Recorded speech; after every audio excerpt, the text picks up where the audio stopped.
up, y'all? Welcome back to my channel, Just Janai. In case you didn't know, I am Janai.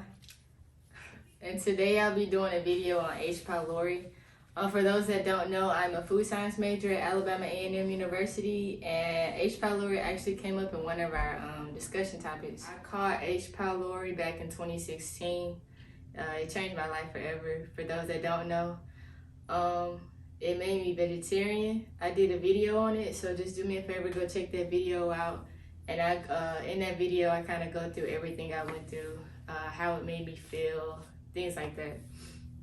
So, in one of my classes, H. pylori actually came up. Well, the bacteria, Campylobacter came up, and it comes from like contaminated poultry, or if something has touched that poultry that's been contaminated, it can spread that way. And the bacter is what kind of triggered the question in me to ask. So the scientific name for H. pylori is Helicobacter. So when you're in science, you have those root words that kind of mean the same or derive from the same thing, and bacter got me. So I asked the teacher, did they have any relation? And they do.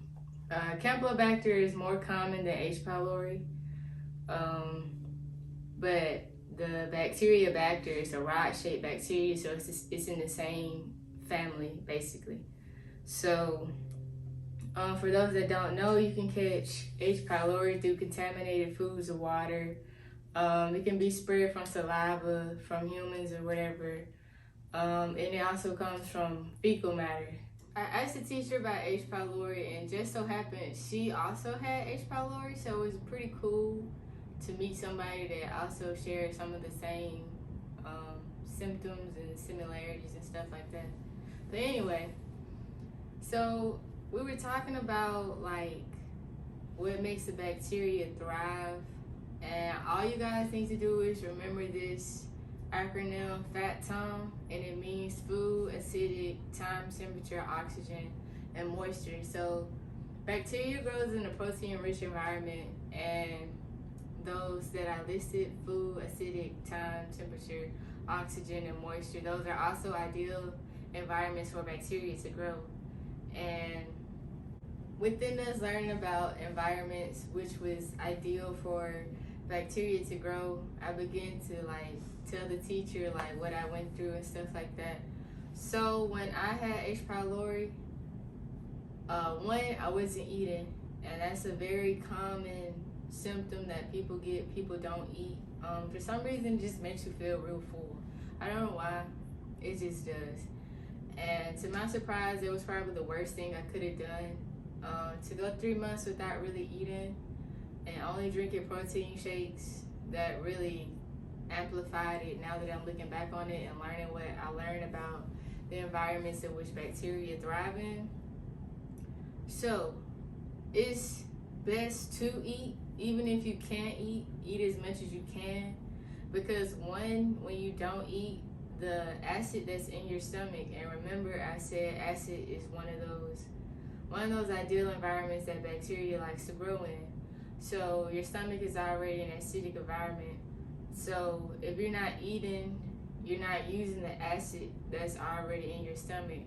So the acid basically just sits in your stomach doing nothing really. I think it might accumulate more acid, to be honest with you.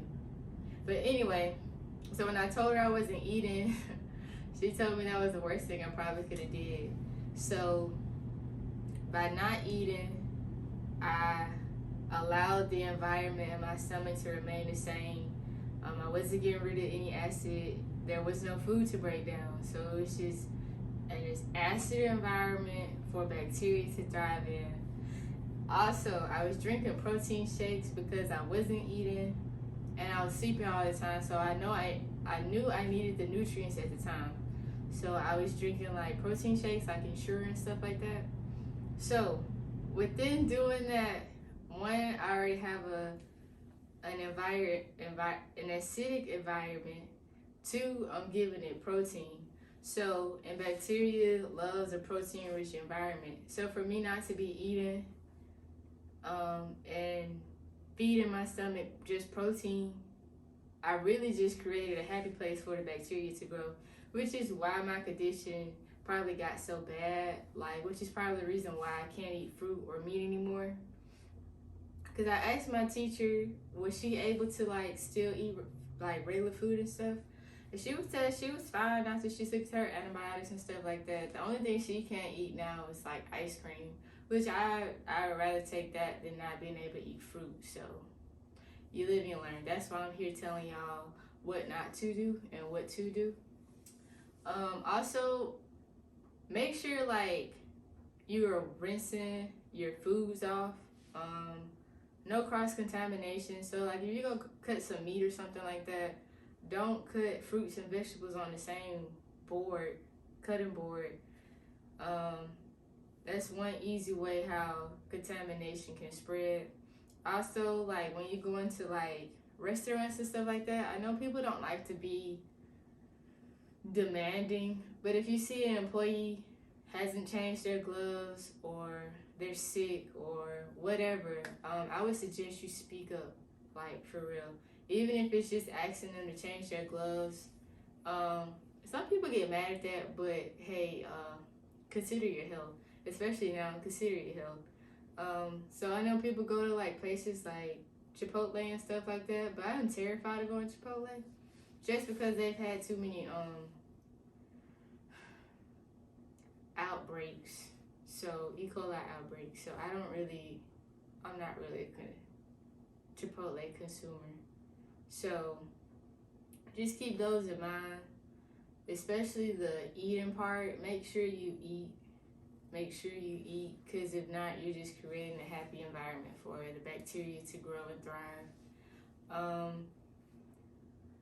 And if you're not eating, don't do what I did. Don't drink protein shakes, because that just creates an even more happier environment for the bacteria to grow. If anything, you would want to dismantle that environment to kind of get rid of the bacteria.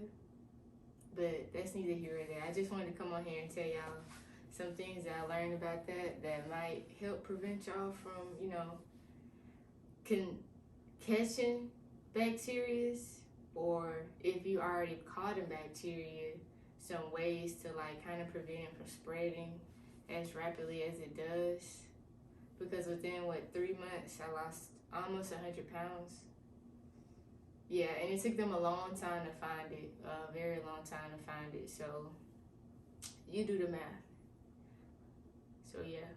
So like I said, I just wanted to give y'all a few pointers on bacteria growth, the environment it lives in, and that could possibly help you guys, deal with H. pylori better, because H. pylori is not fun to deal with. I'm in a few H. pylori groups, and let me tell you, a lot of people go through it.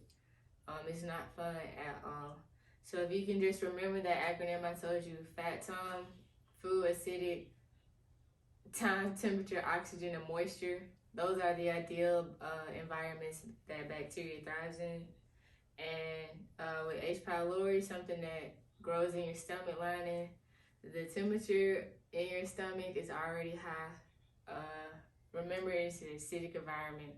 So you already have two things on that ideal environment checked off the list already. So if you can be thinking of, like, okay, what foods have moisture, what foods don't have moisture, things like that can help prevent, continuing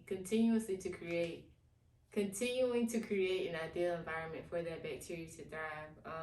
Like I said, had I known some of this back in 2016, I know for a fact I would be eating, and I would not be making a protein-rich environment in my stomach for the bacteria to grow.